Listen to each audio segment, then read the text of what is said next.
The Treasury Department had promised to release its analysis of the $1.5 trillion tax bill before Congress voted on earlier versions of the legislation. Pablo Martinez, MonsivaisAssociated Press, Washington. The Treasury Department released a one-page analysis of the nearly 500-page Senate tax bill on Monday that suggested the $1.5 trillion plan would more than pay for itself, assuming the economy grows much faster than any independent analysis of the bill has projected. The Treasury acknowledged that its analysis was based on optimistic economic forecasts that assumed a host of policy changes yet to be enacted, including increased infrastructure spending, further loosening of business regulations, and changes to welfare programs.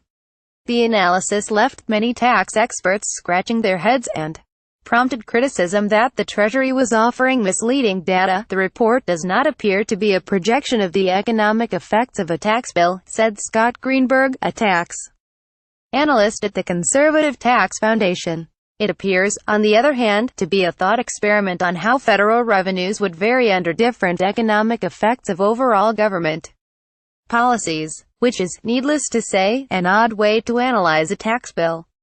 Treasury has come under criticism for failing to produce an assessment of the $1.5 trillion tax plan moving swiftly through Congress. Treasury Secretary Steven Mnuchin has repeatedly insisted that his department would provide details to back up the claims that he and other Republicans have made that the tax cuts will generate enough economic growth to avoid adding to the national debt. Yet Treasury's analysis does not show the type of revenue-neutral tax cuts Mr. Mnuchin and Republican leaders have suggested. Instead, it looks far beyond the tax legislation and assumes more robust economic growth than many economists consider likely, largely from economic policies that have yet to be proposed or enacted. "I don't believe in magic," said David H. Brockway, staff director of the Joint Committee on Taxation during the Reagan administration. "It's just a political statement." The Treasury analysis assumes gross domestic product to grow at a rate of 2.9% over the next 10 years, rather than the 2.2% rate that many other groups have projected. That faster growth would raise $1.8 trillion over that period, paying for the $1.5 trillion tax cut and raising an additional $300 billion, the Treasury report said. Most economic models have shown the tax bills will reduce government revenues over a 10-year period, even with economic growth. The Joint Committee on Taxation's analysis of the plan, which does account for a modest increase in economic growth, projected that the tax plan would mean about $1 trillion in lost revenues.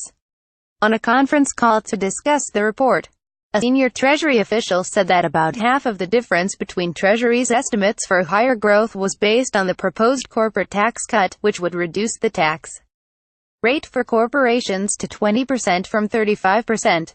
The rest of the difference is attributed to reducing taxes for pass-through businesses, whose profits flow through to their owners and are taxed at individual rates, and the administration's plans for infrastructure, deregulation and changes to the welfare system that were outlined in the White House budget proposal this year. It's not a dynamic score of the bill, because it includes regulatory reform, infrastructure and welfare reform, said Douglas Holtz-Eakin, a conservative economist who was chairman of former President George W. Bush's Council of Economic Advisers. "It looks to me like it's a restatement of their budget. The impact of the Republican tax cuts on economic growth and the debt has been a subject of fierce debate among economists, with many arguing that the administration is relying on overly rosy assumptions.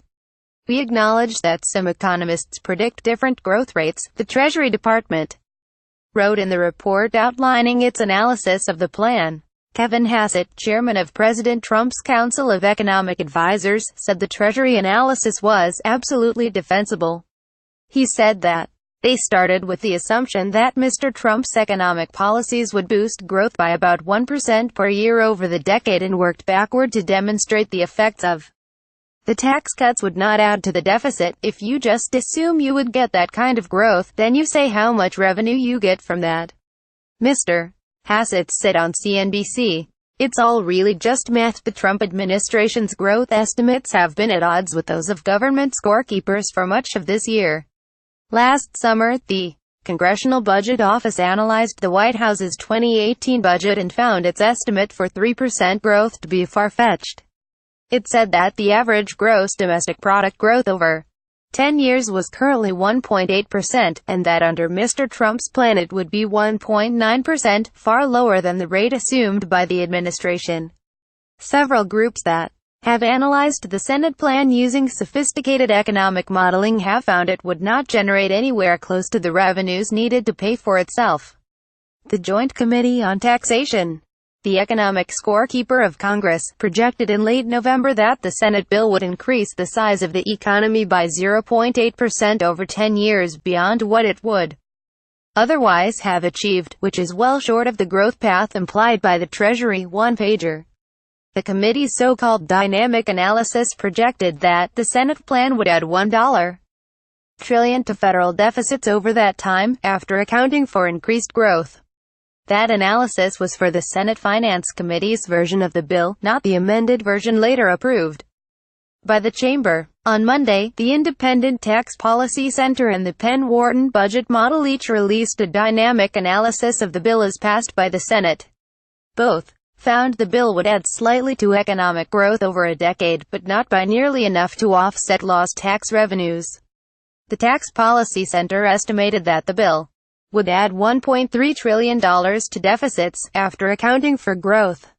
The Penn model pegged that loss at between $1.5 trillion and $1.8 trillion. Ken Smetters, a professor at University of Pennsylvania's Wharton School, said that Treasury's view of what the tax cuts would do for economic growth was aspirational in nature, and not driven by analysis of an actual plan.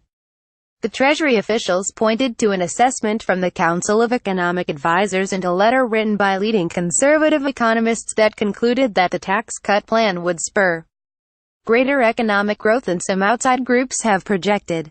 Republican lawmakers have seized upon those analyses to assert that the tax cuts will not add to the $20 trillion national debt, yet some of the economists who signed the letter have said otherwise.